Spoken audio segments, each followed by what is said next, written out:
Hello, happy Easter. You're watching ERi-TV and welcome to English News Broadcast. These are the top stories. Governor Petros gives benediction in connection with Easter. International Workers' Day marked nationwide. At 6.8 magnitude quake rattles northeast Japan. And Afghanistan car bomb kills dozens in Logar province.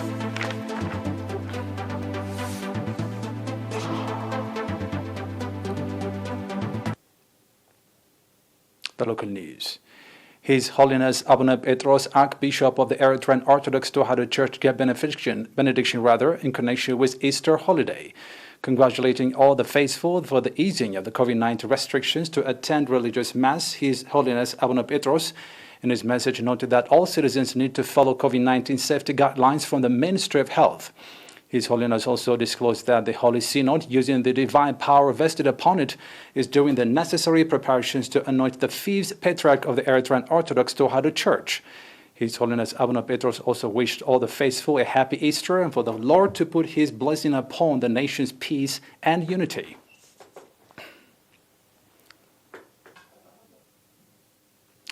May 1st, International Workers' Day was celebrated today within the confines of COVID-19 at the headquarters of the National Confederation of Eritrean Workers under the Team Labor for Greening campaign. Only 70 members of the executive and central committees of the Confederation took part in the event. Speaking at the event, Secretary of the National Confederation of Eritrean Workers, Mr. Tarsa Bayre, underlined that during the pre-independence period, the Eritrean workers used to celebrate the event at liberated areas under the leadership of the EPLF, and said that this year it's being observed within the confines of COVID-19. He also said the Confederation has been conducting its programs respecting the guidelines issued to combat COVID-19 pandemic. He finally said the Vocational Training Center in Massawa has graduated over 150 workers in its third round, and that more workers from various institutions are being trained in 7 fields. May 1st, the International Workers' Day has been marked with expansive nationwide tree planting and other activities in the preceding 9 days. The International Workers' Day is being observed for the 30th time at a national level and for the 131st time at international level. Assessment on meeting on community-based environmental sanitation activity has been conducted in Abet subzone. At the meeting, in which representatives of administrative areas and line ministries took part, it was reported that commendable community-based environmental sanitation activities have been conducted in all administrative areas of the subzone. According to the report presented by head of the health facilities in the subzone, Mr. Asrat Amina, 88% of the residents in the subzone have become beneficiaries of modern latrines. This has been realized through the integrated effort on the part of the public and government institutions. Administrator of the subzone, Mr. Ahmed Mohamed Noor, called on village health representatives and religious leaders and area administrators to play due part for the sustainability of the achievements so far registered. The participants conducted extensive discussion on the report presented and adopted various recommendations.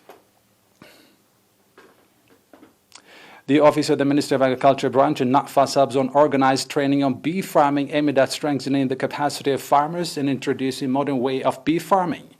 The training that was provided by professionals in the field was aimed at developing the traditional way of modern way of bee farming.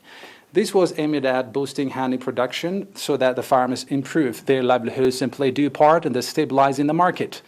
Head of the Agriculture Branch Office, Mr. Mohammed Sal Ali, said similar training program will be organized in various administrative areas in the subzone and called on farmers to take advantage of the program that is being organized to develop their knowledge and capacity in the sector and improve their livelihoods.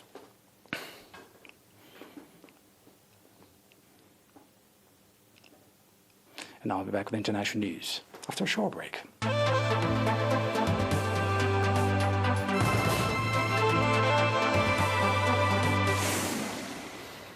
Welcome back.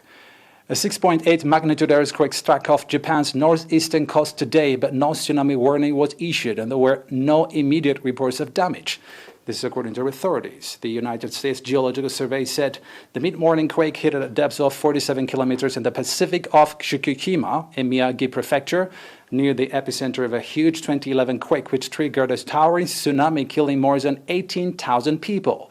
Local railway firms suspended services including Xianxin bullet trains, while elevators stopped in some buildings in Miyagi. Fukushima nuclear plant operator TEPCO said the facility, which melted down in the wake of the 2011 tsunami, did not show any abnormalities after the latest jolt. Japan sits on the Pacific Ring of Fire, an arc of intense seismic activity that stretches through Southeast Asia and across the Pacific Basin.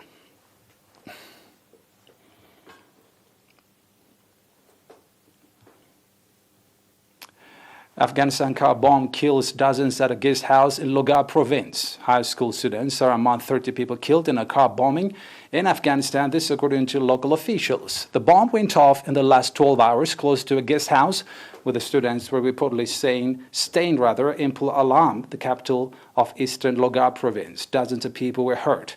Witnesses described roofs collapsing, victims being trapped under the debris. No group has claimed responsibility as people broke their fast in the Islamic holy month of Ramadan. The blast came a day before the U.S. military formally begins to withdraw its remaining troops from Afghanistan. Afghanistan has seen a surge in violence since U.S. President Joe Biden.